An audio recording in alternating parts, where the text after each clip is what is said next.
Coming up on today's episode of Airborne Unlimited, DAR unveils TBM 910.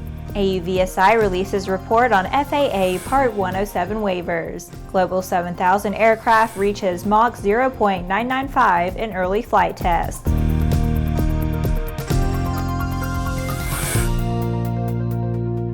Hello, I'm Laura Hudson. It's April 6th and this is Airborne Unlimited.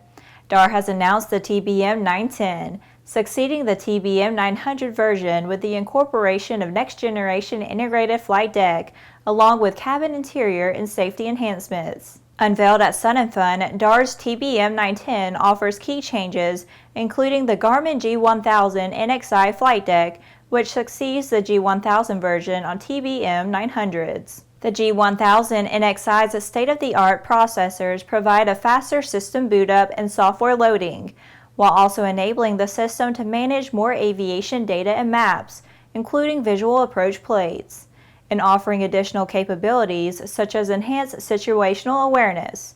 Another feature is the improved cockpit connectivity, allowing wireless transfer of aviation databases from the Garmin Pilot app on a mobile device to the G1000 NXi system. An enriched feel with the flight deck's new keyboard joystick gives more accurate panning and fluid navigation on the multi-function display pages. The TBM 910's cabin interior features new seat shapes and additional fittings that are identical to the TBM 930. 3 words can describe the TBM 910: speed, readability, and connectivity, explained Nicholas Chabert, Senior Vice President of the DAR Airplane Business Aircraft Unit, during a Sun & Fun press conference. Deliveries of the TBM 910 will begin after the aircraft's certification, which is expected this spring. A report from AUVSI indicates that nearly 90% of the waivers granted by the FAA under Part 107 went to small businesses. Most of the waivers allow businesses to operate UAS at night, which is not permitted under the current rule.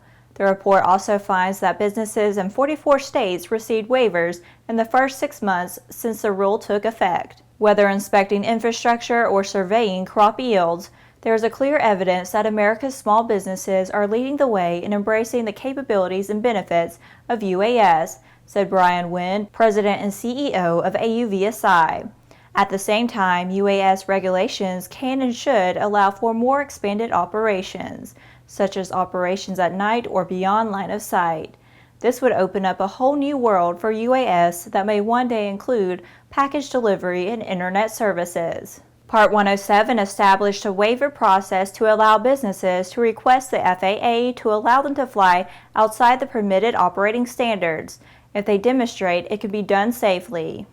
The FAA has granted 314 waivers for commercial UAS operators. In addition to nighttime operations, the FAA has granted waivers to fly beyond the line of sight, use multiple UAS at a single time, and conduct flights over people. The most popular UAS application for the waivers is for aerial photography, representing 84% of the waivers. After the break, the Global 7000 flirts with Mach 1. Your Cessna 172 or 177 wants a TrueTrack autopilot, and so do many others. Visit TrueTrackAP.com and get your airplane added to the model list. The TrueTrack autopilot at TrueTrackAP.com. Since 2001, MGL Avionics has produced avionics for experimental and light sport aircraft. The flagship product is the AOPA, a comprehensive next-generation flight, engine, and navigation instrument designed to meet the demands of the modern pilot. See more at www.mglavionics.com. Progressive Aerodyne's Sea Ray Adventure offers Rotax 912 power, a basic instrument panel, and radios. Fly it away for under $120,000. Visit searay.com for more details. Welcome back. If you would like to be a supporter of Airborne Unlimited, send an email to jim@aero-news.net. Bombardier Business Aircraft has confirmed that its Global 7000 aircraft flight test program continues to progress well, with 2 Global 7000 flight test aircraft currently flying. Both flight test vehicles have been accumulating flight hours at a steady pace as the aircraft prepares to enter into service in the second half of 2018. Our flight test vehicles continue to show a high degree of maturity in testing, dispatching twice daily in many cases, said Michelle Ouellette, Senior Vice President of Global 7000 and Global 8000 program. We have strong momentum in the program right now, and we are on track for entry into service in 2018.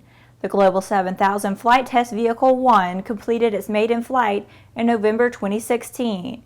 It was transferred to the Bombardier Flight Testing Center in Wichita ahead of schedule and to date has achieved approximately 200 flight hours. The flight test crew has also successfully demonstrated FTV-1's performance capabilities by opening the aircraft's flight test envelope to Mach 0.995. The Global 7000 reached this high-speed milestone only 5 months after the start of the flight test program. In addition to its impressive speed, the G1000 offers 7,400 nautical mile range. After these messages, Trump officials study Canadian ATC. Sandia introduces the new SAI 340 Quattro TSO'd airspeed, attitude, altitude, and slip. With integral backup battery, safety never looked so good. See it now at www.sandia.aero. Concorde's recombinant gas RG series sealed battery technology produces a high-performance battery with the advantages of being pre-tested and fully charged at the factory. Find out more about Concorde's entire line of batteries at www.concordebattery.com. Concorde, the heart of your aircraft. There's a difference between charting a steady course and pushing for the ceiling. And for nearly a century, Hartzell Propeller has been defining that difference. It's in our passion for engineering and research and our dedication to testing the limits of performance. We are built on honor. We are Hartzell Propeller. Based on the popular Sling 2 LSA, the Sling 4 was designed to be the most practical and desirable lightweight four-place experimental aircraft on the market. Find out more about this 115 horsepower turbocharged airplane at airplanefactory.com. Welcome back. With so much news coming out of the aviation industry, we're summarizing some other interesting stories in a brief segment we call Around the Patch.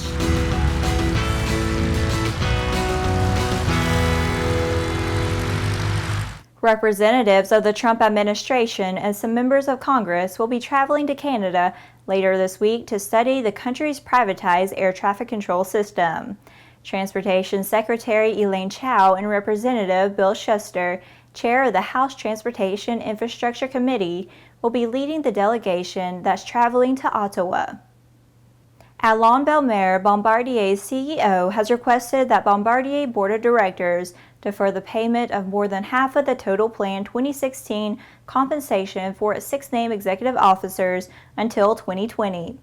This action further demonstrates the long-term commitment of the senior executive team to the successful transformation of Bombardier, he said. With orders for the new 747 jumbo jet stagnant, Boeing has reportedly come up with a plan to temporarily at least continue to build the freighter variant of the iconic airliners. Boeing reportedly intends to buy completed 747s from itself and then lease the airplanes to cargo airlines, as the air cargo market, which has been in a slump of late, recovers. Boeing hopes to be able to repay the loans it has taken out to continue to manufacture the 747. Sikorsky will demonstrate the extraordinary short takeoff and landing capabilities of the M28 turboprop airplane to interested military, civil, and commercial operators in Rio de Janeiro during the LAAD Defense and Security Trade Show this week. The aircraft arrived April 3rd at Jacarepaguá Airport, Rio de Janeiro, having demonstrated a range of mission capabilities to operators in Trinidad and Tobago and to the Brazilian Army and other transport operators in Manaus and Brasilia. A long-established flight school in Fresno, California has abruptly ceased operations, leaving many students who have already paid for their instruction wondering how they will finish. Mazai Flying Service officials met with the students on Monday of last week to inform them that the school was ceasing operations due to serious financial problems. Well, that's it for today's trip around the patch. Now let's move on to the rest of the news.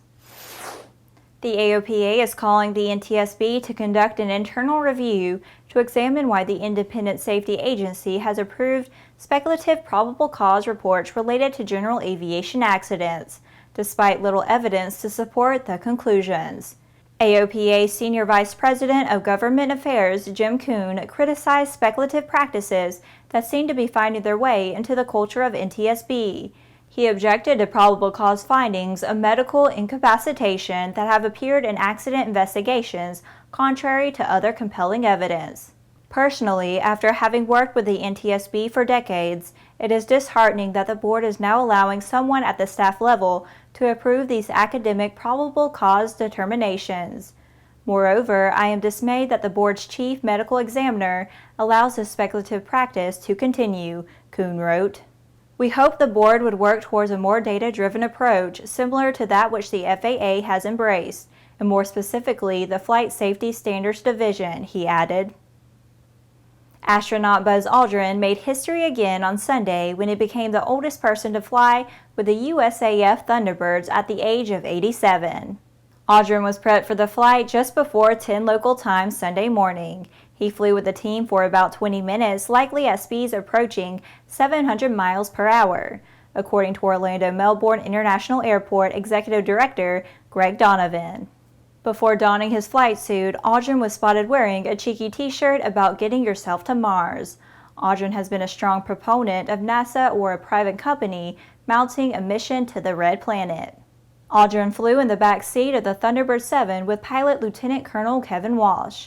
The flight took him over Launch Complex 39A, from which he, Neil Armstrong, and Michael Collins departed Earth for the Moon. His name had been stenciled on the side of the cockpit for the flight. In 1969, Buzz Aldrin broke barriers and set foot on the Moon. Thunderbird spokesperson Captain Sarah Harper said from the flight line on Sunday, "He is a true American hero and pioneer. We are proud of his accomplishments and the legacy he represents every day."